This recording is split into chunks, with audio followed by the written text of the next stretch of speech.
Bonsoir, chers invités. Merci, Christian Laliberté, une fois encore, de nous accueillir dans ta magnifique librairie. Je commencerai par dire que le temps était venu de se refaire une beauté.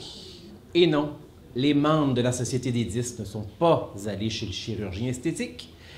Cette beauté réside surtout dans la présentation renouvelée des cahiers des 10. On l'a dit, Christian l'a dit, avec une nouvelle couverture, un nouveau format et une nouvelle maquette. Nous offrons à nos lectrices et lecteurs une publication plus aérée et donc plus agréable à lire. Chapeau bas, une fois encore, Christian, notre éditeur, qui a donné une facture plus moderne à notre parution annuelle. Une main d'applaudissement pour toi.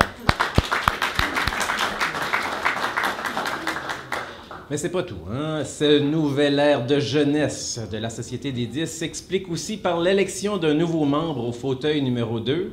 Les sociétaires souhaitent publiquement la bienvenue à Jean-François Palomino, derrière ici, qui est archiviste.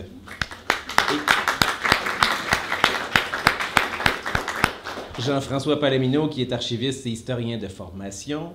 Depuis Pierre-Georges Roy et son fils Antoine, il y avait belle lurette que la Société des 10 n'avait pas compté un spécialiste des archives parmi ses membres.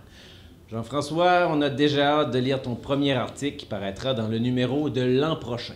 Là, je ne dis plus de mots sur le numéro de l'an prochain pour parler du numéro 76. C'est l'art et l'histoire culturelle qui, dans la diversité de ses expressions, ont inspiré les travaux de la plupart des 10. La peinture, la littérature, le théâtre, la télévision et l'humour sont à l'honneur. Dans ce numéro se retrouve, entre autres, l'épopée de la Petite Rivière, devenue un égout patrimonial à Montréal de Louise Potier, Intimes ennemis, l'asservissement des enfants pendant le régime français et l'article de Dominique Deslandres, La jeune scène 1919-1929 de notre spécialiste du théâtre, Lucie Robert, La sociologie de la littérature selon Jean-Charles Falardeau de Simon Langlois, Louis-Joseph Papineau et le petit écran Le demi-dieu de Louis-Georges Carrier par Louis-Georges Harvey, et Les coups de crosse des cyniques, un anticléricalisme hip-hop de Yvan Lamonde. Yvan Lamonde, d'ailleurs, je te cède maintenant la parole pour procéder à la remise du prix des 10.